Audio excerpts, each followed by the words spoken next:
Em nome do Pai, do Filho, do Espírito Santo. Amém. Ave Maria, cheia de graça, o Senhor é convosco. Bendita sois vós entre as mulheres, e bendito é o fruto do vosso ventre, Jesus. Santa Maria, Mãe de Deus, rogai por nós, pecadores, agora e na hora de nossa morte. Amém. São José, rogai por nós. São Felipe Neri, rogai por nós. Santo Agostinho de Cantuária, rogai por nós. Nossa Senhora de Fátima, rogai por nós. Em nome do Pai, do Filho, do Espírito Santo.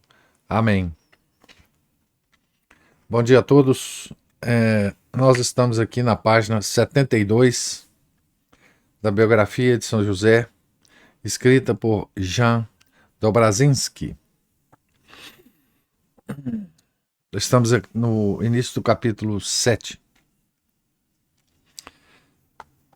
Dois homens estavam sentados no banco de pedra, junto à parede, à sombra de uma trepadeira. Então, irás dá-la a mim por esposa? Perguntou José. Cleófas era um homem um tanto maior que José. O sol lhe queimara o cabelo cerrado, dando-lhe uma tintura cinzenta. Tinha o rosto curtido, sulcado de rugas diminutas.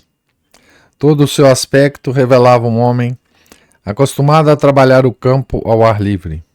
Suas mãos, que ele mantinha apoiadas sobre os joelhos afastados, eram grandes e calejadas. Não respondeu de imediato. Parecia refletir. Só depois de um bom momento, ele começou lentamente a inclinar todo o corpo para a frente. Desde ontem estou refletindo sobre teu pedido. Estou dando voltas e mais voltas. Até consultei minha esposa. Vejo que lhe queres bem.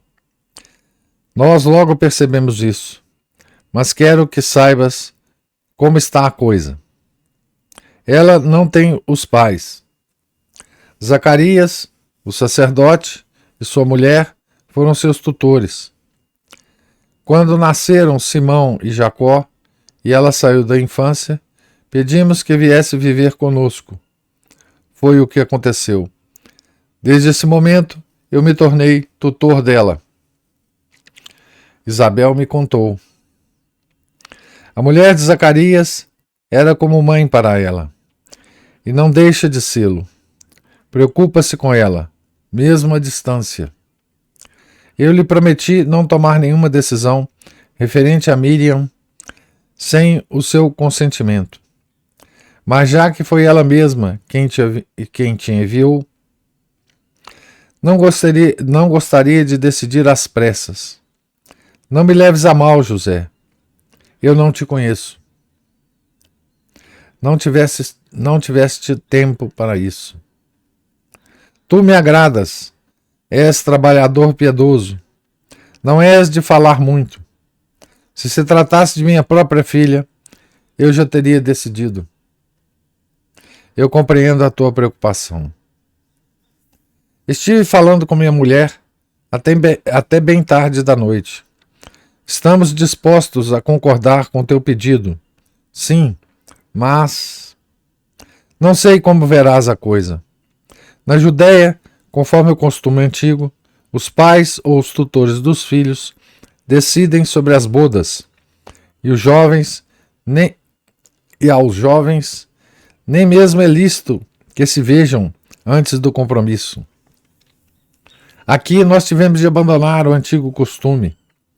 É provável que estejas escandalizado, mas aqui as jovens encontram os homens como Miriam encontrou a ti. E elas mesmas dizem a seus pais que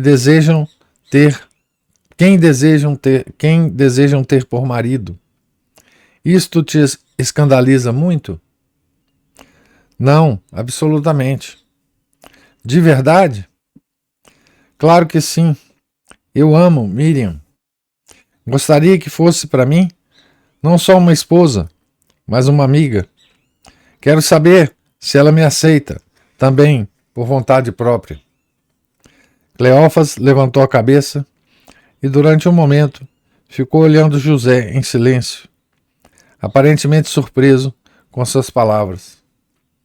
Em seguida, sorriu para ele. Alegro-me de que penses assim. Na Judéia, as pessoas têm de cuidar de tantas regras. Alguém pode perder-se no meio delas. Mas nós vivemos aqui entre os goim. Já sei que se diz de nós, os galileus, que somos ímpios. Parece-te ímpio pedir à jovem que dê o seu consentimento? Cleófas coçou a cabeça. O que sei eu? O que posso saber? Não, sou apenas um agricultor. Os escribas dizem na sinagoga que toda transgressão à lei é um pecado grave. E o que tu pensas? Creio que, se estamos convencidos de nos contrapor à vontade de Deus, nós pecamos. Mas não estás convencido? Não. Por que motivo o Altíssimo iria tratar de modo diferente a um homem e a uma mulher? Ele não falou a Sara, a Débora, a Judite? Além disso, vou ser sincero contigo. A tal ponto eu amo Miriam, que não me casaria com ela se não soubesse que ela mesma o deseja. Não poderia ser de outro modo. Cleófas, boquiaberto, fitava José. Então, também tu, disse ele, porque sabes, eu também não poderia decidir sobre o matrimônio dela sem seu consentimento. Voltou a coçar a cabeça. Mas a norma. Tenho medo do que diriam os da sinagoga. Na verdade, não sei. Crês que toda norma é lei do Altíssimo? Não, tens razão.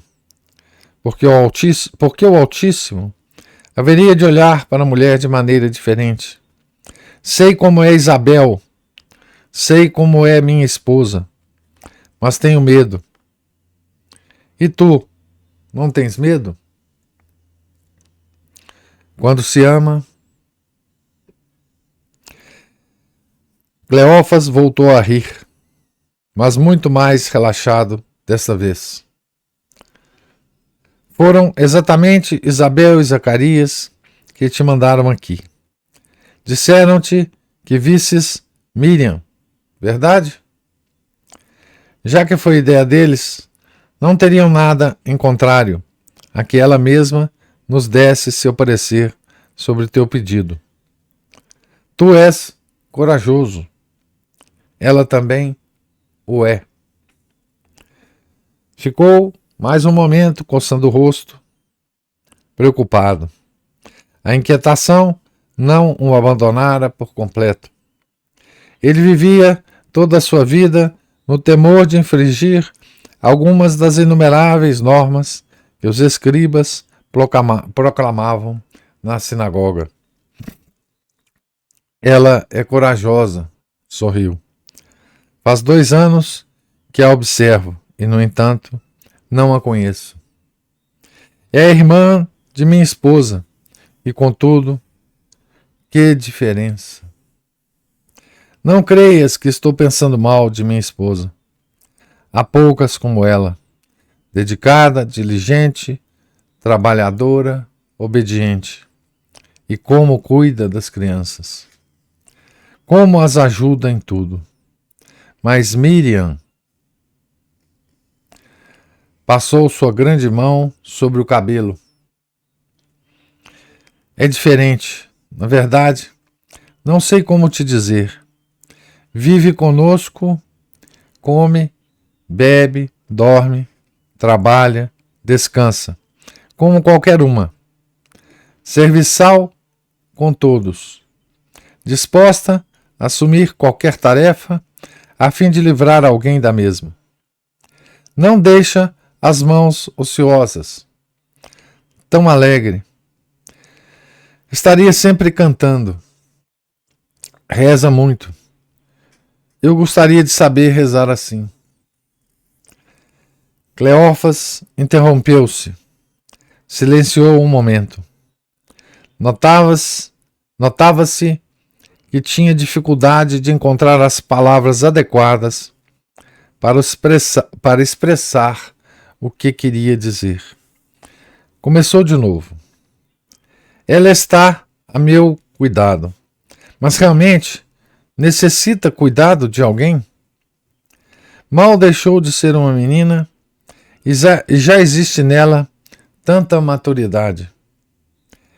Disse que ela é corajosa como tu, porque é corajosa. Ela também, quando ama, não tem medo de nada. Ela confia nas pessoas. Se alguém deposita nela a sua confiança, não será enganado. Não é daquelas que pensam o que querem dar em uma balança comercial. Vês?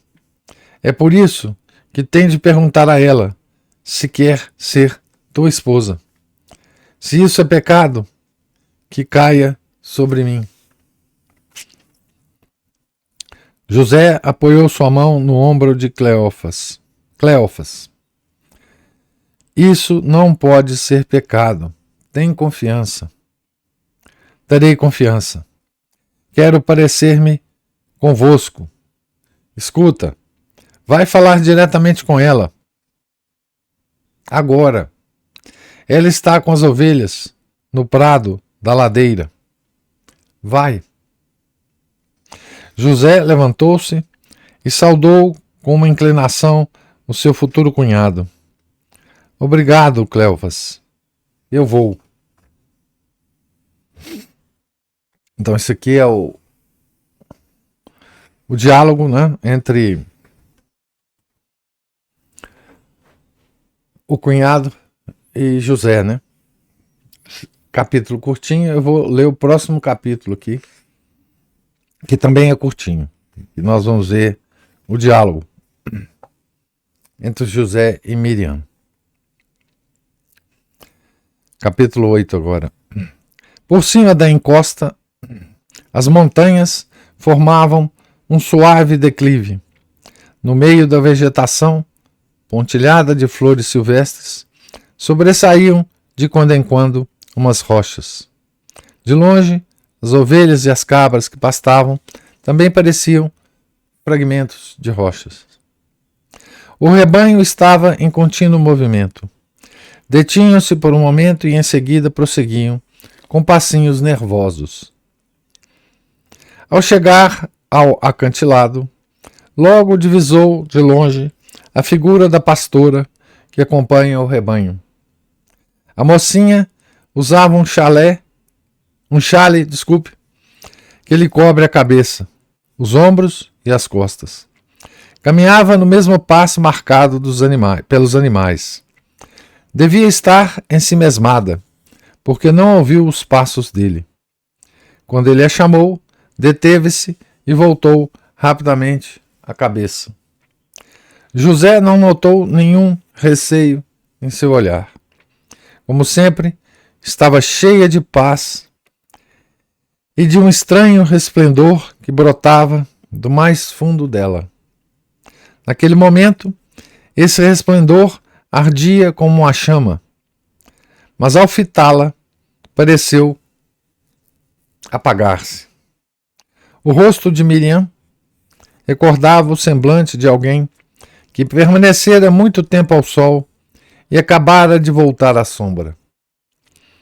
Ela estendeu suas mãos diante de si com um gesto suave, como se quisesse mantê-lo longe de si mesma. Cleófas sabe que estás aqui? Sabe, ele mesmo me disse que viesse. Ela inclinou a cabeça, expressando com esse gesto a submissão à vontade de seu tutor, e sorriu. Parece-me que queres dizer-me alguma coisa, certo? Eu te escutarei, disse ela, mas tenho de cuidar do rebanho. Algumas das ovelhas poderiam extraviar-se entre os arbustos. Vamos caminhar atrás do rebanho enquanto andamos. Eu te direi por que eu vim. Sem dizer palavra, Miriam acompanhou as ovelhas. Ela caminhava a seu lado, mas não começou a falar de imediato. As palavras que havia preparado se confundiam e perdiam. Diante da jovem, voltou a timidez que experimentara quando a viu pela primeira vez no poço. Desde então, nunca tinha falado a sós. O sentimento que nele brotou, com a força de um fogo avivado com azeite, tinha feito com que ele adotasse imediatamente a atitude do homem que corteja uma mulher. Quando via Miriam, José só a encontrava na casa de Cleofas. Quando lhe falava, só conversava em presença de outros. Era hóspede diário na casa de Cleofas. Convidavam-no para as refeições. Então, ele via Miriam ajudando sua irmã, preparando a comida, servindo a mesa, recolhendo os pratos e lavando-os a seguir. Ele a observava com os olhos atentos e o coração palpitante, mas de modo que nem ela, nem ninguém pudesse perceber seus olhares. O amor o consumia e continuava a crescer quando a evocava, sempre sorridente, disposta a trabalhar e a prestar qualquer serviço. Sem que o pedissem, ela fazia tudo. Os pequenos a amavam com doçura. Assim que a viam, acudiam correndo. Ela cuidava deles, contava-lhes coisas. Separava-os quando brigavam, acalmava-os quando gritavam. Quando José a contemplava, aumentava sua convicção de que era ela, exatamente, a jovem esperada. Ela, somente ela, podia ser sua esposa, sua amiga, sua companheira. Sentia que jamais deixaria de amá-la e admirá-la. Perto da casa de Cleofas havia uma casinha cujo dono abandonara a cidade. José comprou a casinha, montou nela sua oficina e começou a trabalhar.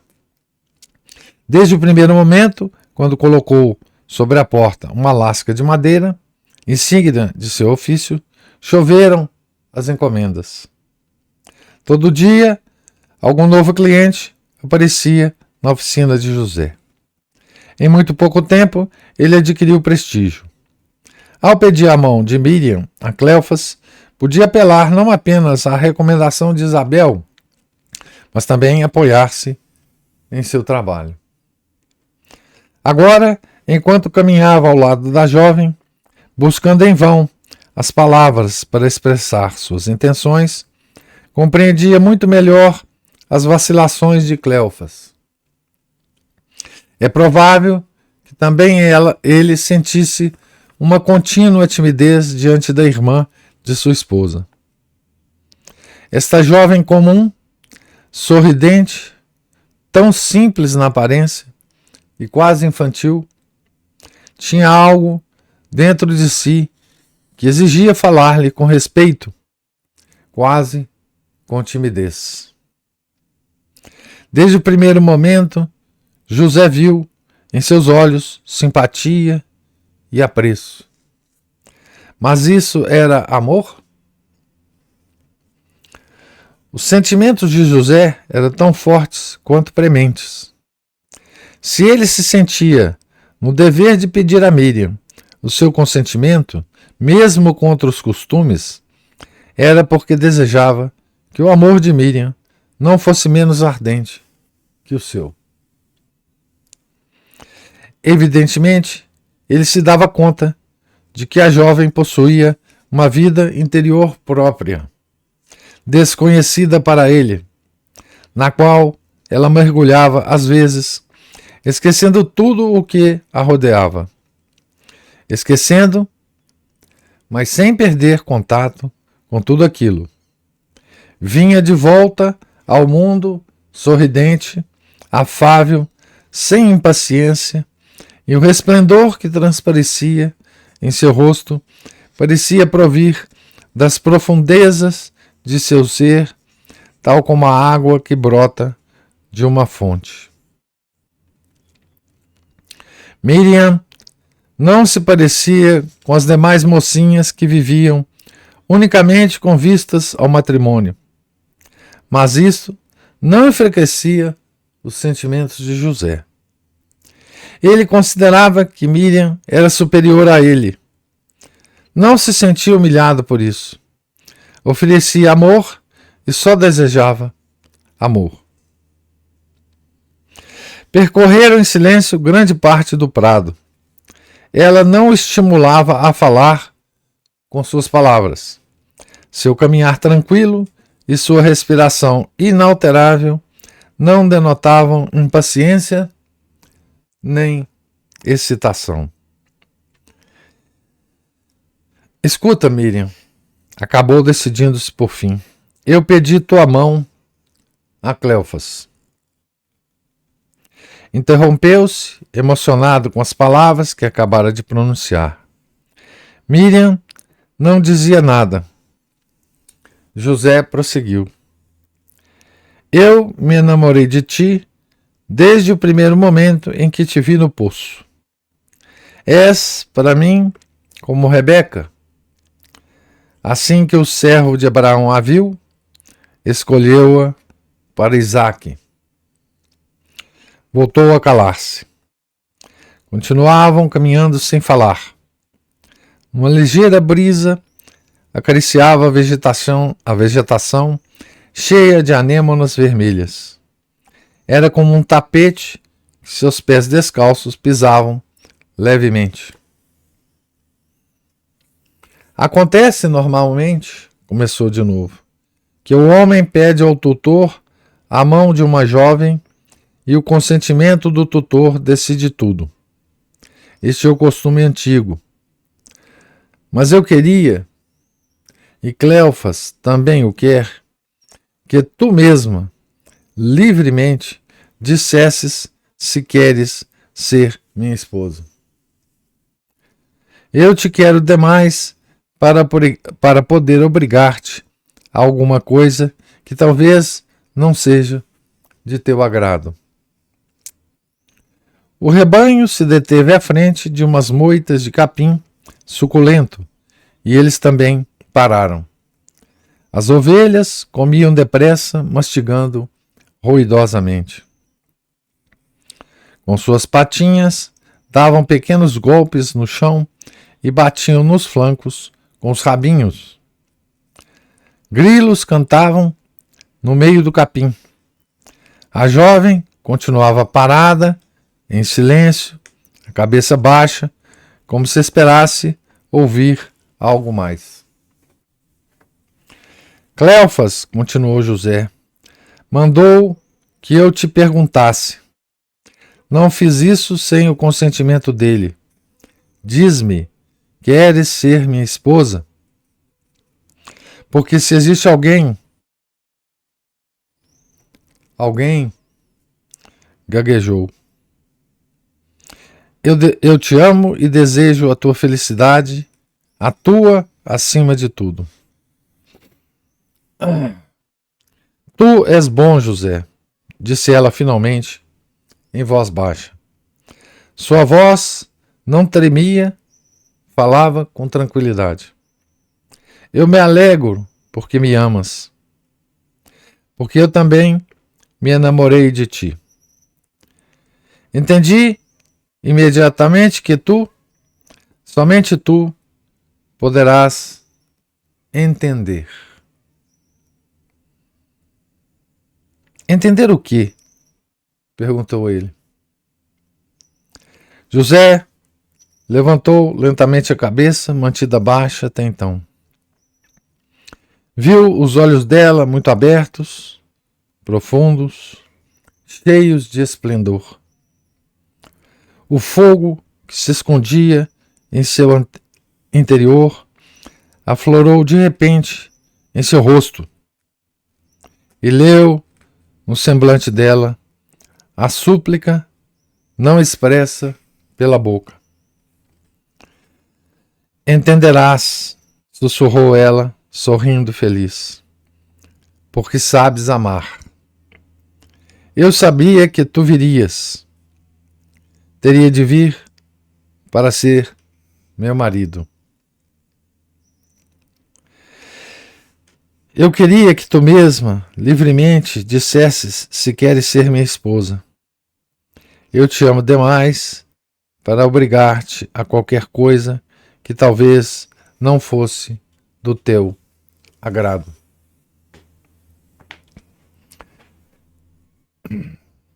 Então aqui termina o capítulo, né?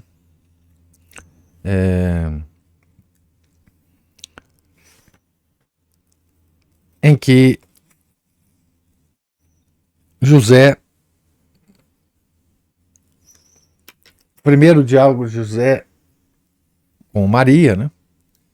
Em relação ao casamento dos dois, né? E nesses dois pequenos capítulos, né? O autor tenta, né? Imaginar, né? O pedido de casamento de José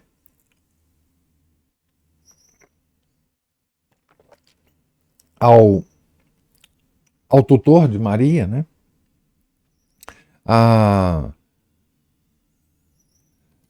As dúvidas que Cleofas tem em relação a esse pedido, em relação às regras sociais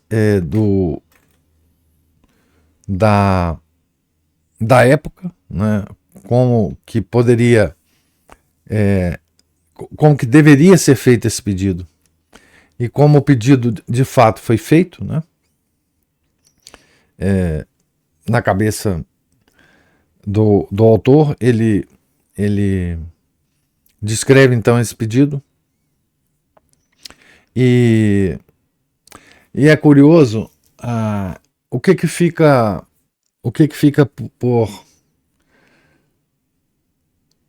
por trás, né, desse diálogo, digamos assim, quase que um monólogo de José, né, em relação a Maria. Primeiro, desse diálogo entre José e Maria e das observações do autor, né,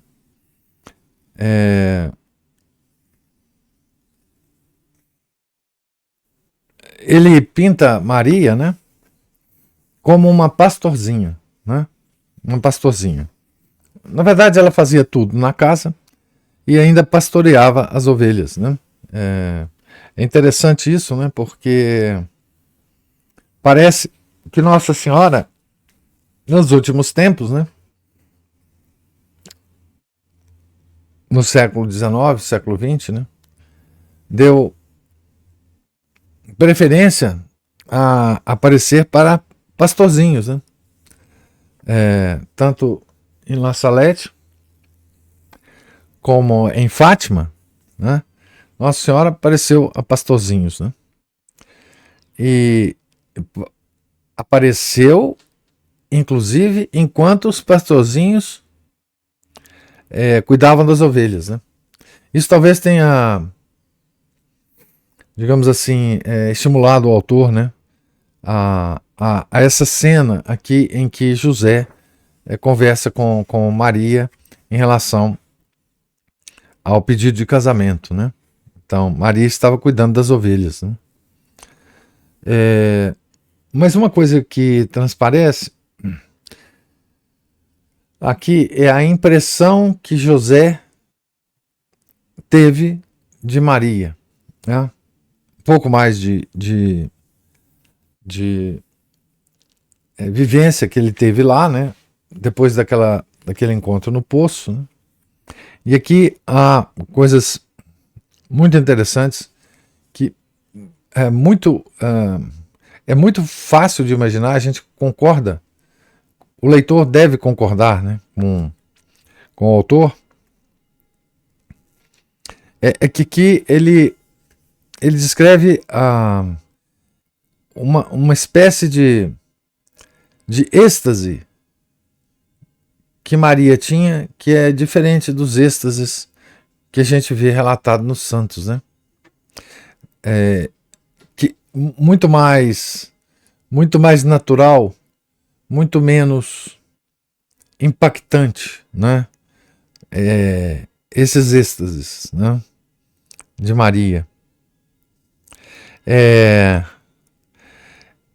O autor fala assim: evidentemente, ele se dava conta de que a jovem possuía uma vida interior própria, desconhecida para ele, na qual ela mergulhava, às vezes, esquecendo tudo o que a rodeava. Esquecendo, mas sem perder contato com tudo aquilo. Vinha de volta ao mundo sorridente, afável, sem impaciência, e o resplendor que transparecia em seu rosto parecia provir das profundezas de seu ser, tal como a água que brota de uma fonte. Então, era uma coisa natural, né? A Imaculada, e a gente pode muito bem imaginar isso, né? Esse tipo de trânsito, digamos assim, entre o mundo natural e o mundo sobrenatural, né?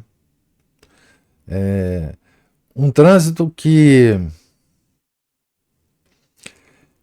é muito menos abrupto do que dos santos que a gente conhece, né? Da descrição que a gente conhece dos santos, né? Então, como ela era imaculada, né?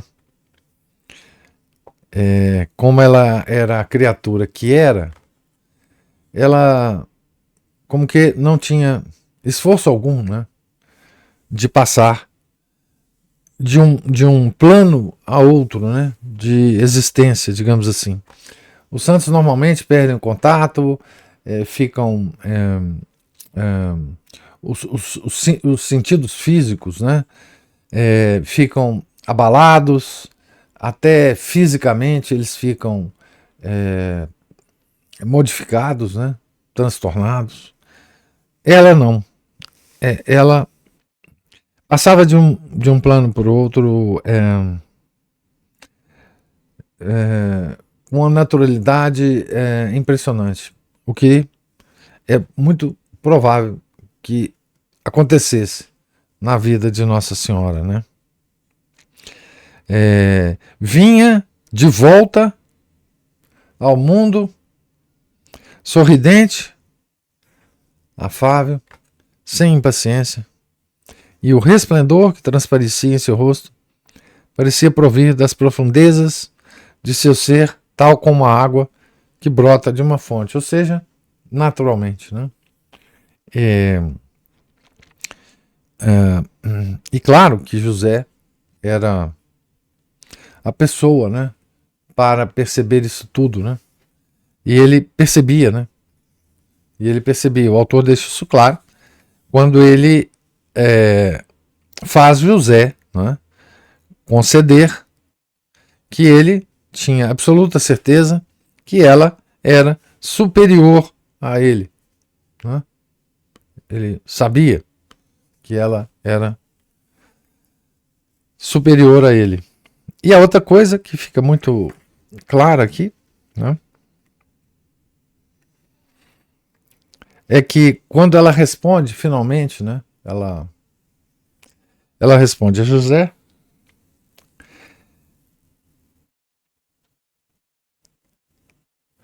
ela diz, né, eu me alegro porque me amas, porque eu também me enamorei de ti. Entendi imediatamente que tu, somente tu, poderás entender. E aí ele pergunta, entendeu o que, etc. Ela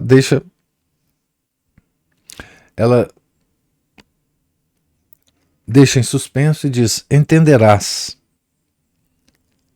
porque sabes amar. Então, enfim, ela já espera de José uma. Ela já dá a José uma tarefa hercúlea, né? Nós vamos ver quanto hercúlea é essa tarefa, né?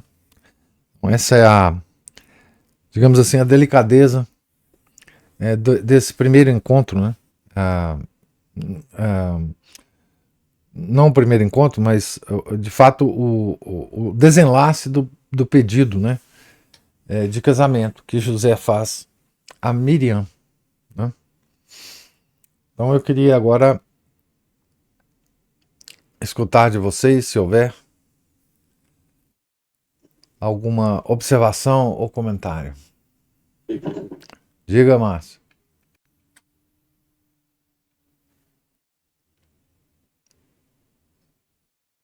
Recebido. Aí também as virtudes, né, desses santos e os exemplos que eles já vão dando, né, de vida aí, até mesmo para a vida espiritual nossa, né? Ver que Nossa Senhora aí ela é uma pessoa boa, confiava nas pessoas, né? Uma marca das pessoas boas é que elas confiam, né? Porque simplesmente elas são confiáveis, por que elas haveriam de desconfiar dos outros, né? E também que ela não desaponta, não decepciona as pessoas que confiam nela, né? Então, uma característica que ela carrega até hoje, né, nas nossas devoções, né? Como dizia São Bernardo lá, ninguém perde em confiar nela, né?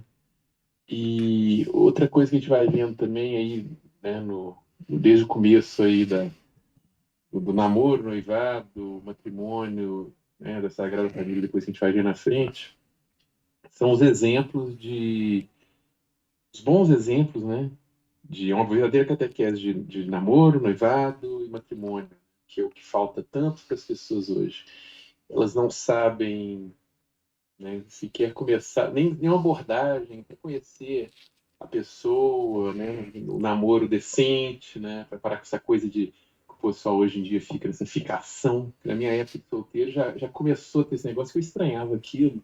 E depois eu fui perceber que, então é assim, né? Então deixa eu sair de campo, que esse jogo sujo não é para mim, não.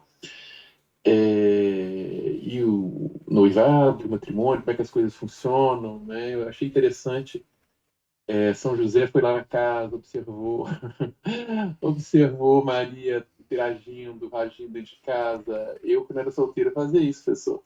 Ah, é? Dava logo um jeito. Sim, hoje, quer dizer, as pessoas, elas ficam assim, e conhecer a família da moça? Nunca, só daqui a vários meses. Assim, peraí, você tem que conhecer logo. Pra vocês verem como é que, para conhecer melhor quem ela é de fato, né?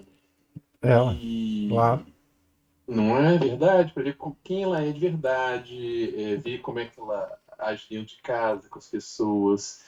Se ela é uma pessoa, por exemplo, que faz alguma coisa em casa, isso aí revela muito da educação que ela recebe também, É. né? Das virtudes que a pessoa tem, né? Se ela ajuda, se ela sabe fazer aquilo ali tudo, se ela respeita os pais, trata bem os irmãos, né? E dependendo dessa atuação, é decepcionante ou causa uma impressão muito boa, chega a encantar a gente, né? Ô, Márcio, tem uma expressão Sim. antiga falando assim: se ela tem expediente, Também, né? isso, Se ela tem exatamente, expediente. também. Ou se é simplesmente uma diva que quer ficar recostada lá, É, tipo uma Cleópatra da vida, lá é, com os escravos abanando, né? Ganhando tudo na mão, fazendo joguinho com dois homens diferentes, ou mais, né? Um é. dia, uma vez uma aluna minha, ela me explicou o que era a cultura dos contatinhos. É mais uma novidade aí, talvez eu já tenha falado para o senhor, né? Elas ficam controlando assim a rapaziada, igual um controlador de tráfego aéreo, né? Fulano de tal, mantém a altitude tal, rota sudoeste, Ah, nordeste, pra não fulano de trombar, tal. né? Pra não trombar. Oi? Para não trombar. exatamente, para trombar, às vezes com dois ou três no mesmo lugar, mesmo, né, Sim, mesma hora. Fulano de tal, pouso autorizado, fulano de tal, decolagem autorizada, e fica nesse jogo sim. todo. Bom, mas esse lance de ir para casa da pessoa, ir lá conhecer e tal, e conversar com os pais, Você é filho de quem, né? Você é filho de quem? não ser filho de Aqui. quem interessante. Embora muitas vezes tem sempre aqueles filhos de quem que são assim, a família é ótima e o filho é ruim, É, tem. como exceção à famosa ovelha negra, né? Ou o É, contrário, às vezes os pais não são grandes coisas, a família não é grandes coisas, é, mas a pessoa é boa, é uma pessoa boa plantada no meio daquela família, né? Tudo é. bem que ela tem certos traços daquela família, Mas mas o filho de quem é o primeiro filtro, né? Não é o é um único, dos né? filtros. Não é o único, mas é É, um dos filtros, um dos muito importantes, inclusive. eu sou José, filho de Jacó. Sim. Né? Assim, aqui tem todas O essa filho de quem? preocupação, né?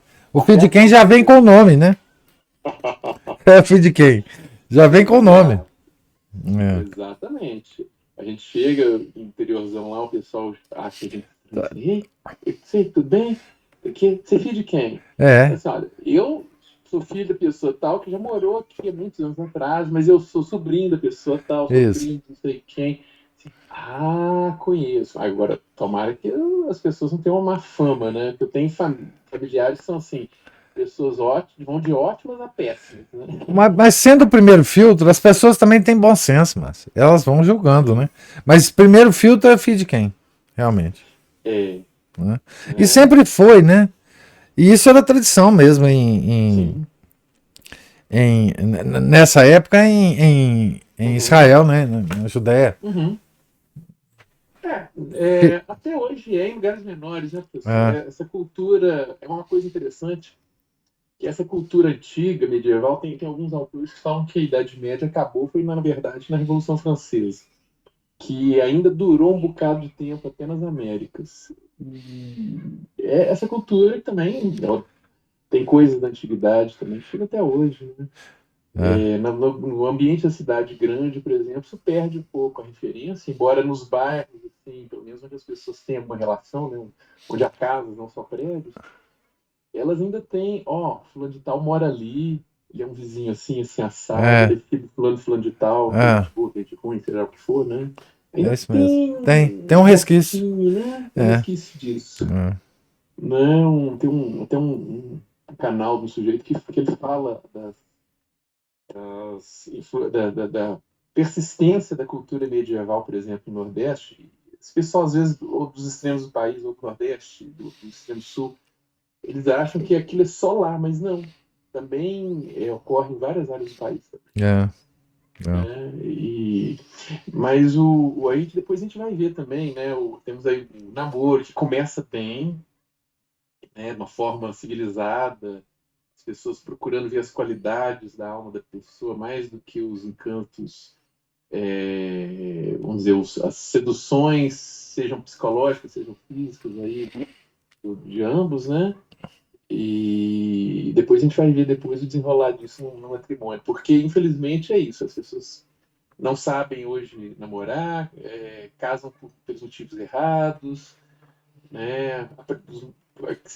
Fazem isso apressadamente, sem correto discernimento, e é uma coisa interessante que muitos dos os jovens, assim, infelizmente, eles são muitas cabeçadas por falta, às vezes, de um tutor aí, né, no caso, ou um pai, uma mãe, alguém que dê orientação, cuidado com isso, cuidado com aquilo, observa bem isso, olha só, repara nisso, repara naquilo, É. para a pessoa fazer uma boa escolha, né? Porque os pais também não têm essa formação É, também, né?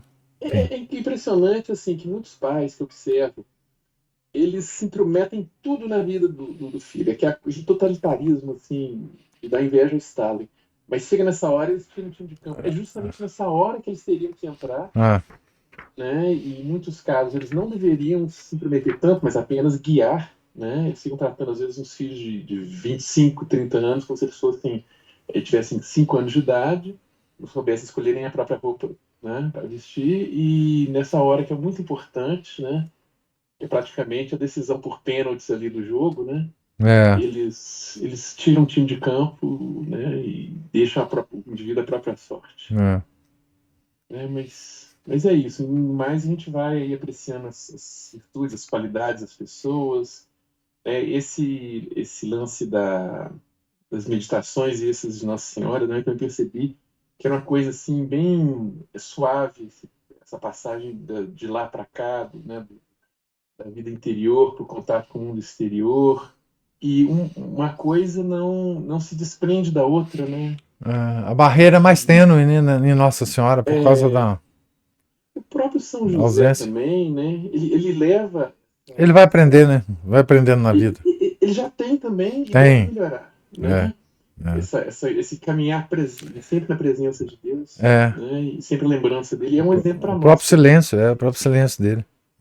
Esse recolhimento, essa palavra que eu queria ter usado num dos outros comentários, esse É, recolhimento que até que o padre Faber, né? O padre Frederick Faber, ele coloca que é muito importante esse recolhimento, não no sentido de ficar um boco-boco sem saber, sem conversar, evitar, né? Você cumprimenta a pessoa, igual tem uns boco-bocos lá do nosso lado, né? A gente cumprimenta a pessoa vira a cara para o outro lado, passa reto, assim, eu não gosto de ser cumprimentado por mim, não vou cumprimentar mais. Tudo bem, é. passa depois. Um belo dia o bipolar chega lá, coisa estranha, né? Então, ou seja, um recolhimento. É, Você tem o seu momento de contato ali, mas no mais é o seu, né, um recolhimento dentro de, né, em si ali, com Deus e você, né?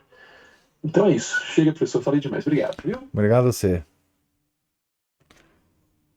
Professor, Oi. tudo bom? Tudo, Cristina. Ô, professor, enquanto vocês estavam falando, eu estava lembrando aqui essa questão do Fidquem. Eu lembrei da Ilíada de Homero, que vem ali, todos os heróis, né? Eles vêm através da sucessão do pai, né? Essa é Hum, Fidquem. É, Agamenon e Menelau, do Atrida, que eu esqueci o nome do pai. O Heitor, filho de Príamo, e sempre há essa nominação. E aí a gente vai lembrando assim, né, que na Grécia, é, a cidade grega, né, a cidade-estado grega, ela era formada pelas famílias, não é? E o chefe de família que sacrificava aos deuses lá, fazia. Isso também a gente vê lá na República de Platão, né? isso. Quando agora também não vou lembrar o nome de ninguém, mas assim, esse é um traço marcante da formação de uma civilização, porque isso dá unidade à família, não é? Quando isso faz parte da cultura, que é a identificação da origem das pessoas. Essa é uma forma, é como a própria arquitetura das cidades antigas, né? Que você passava a vida inteira andando pelas mesmas ruas, vendo as mesmas edificações, as mesmas estradas, os mesmos pastos. Então, assim, é um tipo de permanência, de estabilidade que o indivíduo. Hoje as pessoas falam em rotina como se fosse o próprio inferno, né? Uhum. Mas o indivíduo crescendo e lidando com a vida e com as coisas da vida sob um mesmo céu, um mesmo espaço e uma mesma descendência é o que dava centralidade ao homem, Uhum. né? No sentido de um desenvolvimento assim, uma estabilidade diante do que ele é. É Ele da mutabilidade da vida. É um pedacinho da eternidade no tempo, né? exatamente. Então, é muito interessante, né? A própria Bíblia também, né? Vem com essa genealogia, Vem. esse desenvolvimento, até chegar em José, filho de Davi, não é? Não, Filho de Jacó. é, Filho de Jacó. é, O Jacó tinha ligação de 4 gerações com Davi, né? Rei Davi. E uma coisa interessante que hoje a gente acompanha, né, todos esses estudos que esse pessoal aí, tem muita gente boa fazendo sobre os poderes mundiais, né? E como que as famílias, as 10 ou 20 famílias que controlam, os usurários que controlam o dinheiro no mundo, eles mantêm as dinastias, no entanto, investem na destruição. Agora, o Márcio falou uma coisa interessante. A gente tem por hábito rejeitar digamos, toda família tem um lado bom e um lado ruim. Os heróis são poucos, essa que é a verdade, né? Mas isso não é um problema quando a gente pensa o seguinte: mal ou bom, tem algo que nós não escolhemos e que Deus escolheu para nós. Deus escolheu para nós onde nós íamos nascer, em que família nós iríamos nascer, e até em relação aos filhos, né, nós escolhemos o marido ou a esposa. Mas então, por isso lá o quarto mandamento, honrar pai e mãe. Não importa se o seu pai é um herói ou é um bandido, se sua mãe é uma heroína ou é um bandido. Deus escolheu eles para nós. Não é? Então, E hoje em dia, com esse igualitarismo patético que a gente vive aí, que as pessoas se acham muito iguais às outras, e nós sabemos que nós não somos. E eu acho muito importante termos como princípio de que existem os melhores, sempre os muito melhores do que nós, não é? Isso nos dá também um certo equilíbrio. Por quê? A gente está num mundo extremamente competitivo que não tem fim. Essa competição ela não tem fim. Ela é infernal, ela é sei lá, eu não sei se é porque eu vi muito disso, né? Muito da vaidade, muito da soberba. Então, aquela questão assim, não nós vemos, a gente vendo essa tentativa de reconstrução da vida de São José e de Nossa Senhora, e esses traços bem humanos que o autor, né, tenta nos trazer, e isso é muito bom. Por mais que estranho que a gente, porque assim, também nós temos aí uma outra visão do que poderia ser, como poderia ser, quando isso nos ocorre, né? Porque não é uma coisa. A mim, é como eu digo, eu não tenho problema nenhum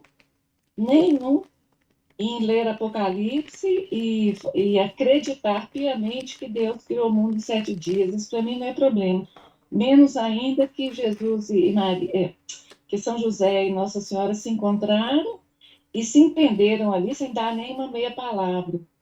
Para mim não é problema, apesar de que, né, na descrição lá dos evangelhos, né, lá, José teve que ouvir no sonho o anjo e tudo mais. Mas, a pessoa já me perdi aqui.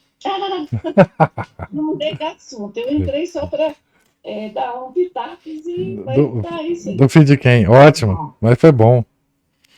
É bom. Não, é isso mesmo.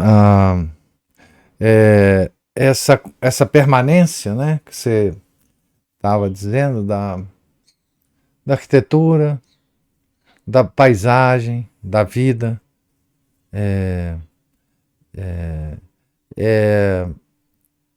ela sempre foi muito importante para situar o homem dentro da sua realidade, né? Porque quando o homem lembrava que ele estava num certo lugar, que ele pertencia a um certo círculo familiar, social, ele se ligava, obviamente, à realidade, né? Hoje nós acabamos com isso, não temos mais isso, né? Por isso essa loucura. Gente, eu vou ter que terminar esse nosso bate-papo hoje mais cedo, assim abruptamente, porque eu tenho um compromisso agora às 8 horas. Vocês me desculpem muito, mas amanhã nós continuaremos essa conversa aqui. Tá bom? Então, por isso que eu não vou mais poder continuar aqui conversando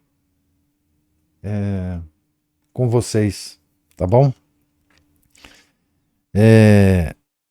Amanhã voltaremos. Deus lhes pague a presença, paciência, os comentários, as observações. Fiquem todos com Deus. Tenham um santo dia. Em nome do Pai, do Filho, do Espírito Santo. Amém. Ave Maria, cheia de graça, o Senhor é convosco. Bendita sois vós entre as mulheres, e bendito é o fruto do vosso ventre, Jesus. Santa Maria, Mãe de Deus, rogai por nós, pecadores, agora e na hora de nossa morte. Amém. São José, rogai por nós. São Felipe Neri, rogai por nós. Santo Agostinho de Cantuária, rogai por nós. Nossa Senhora de Fátima, rogai por nós. Em nome do Pai, do Filho, do Espírito Santo. Amém.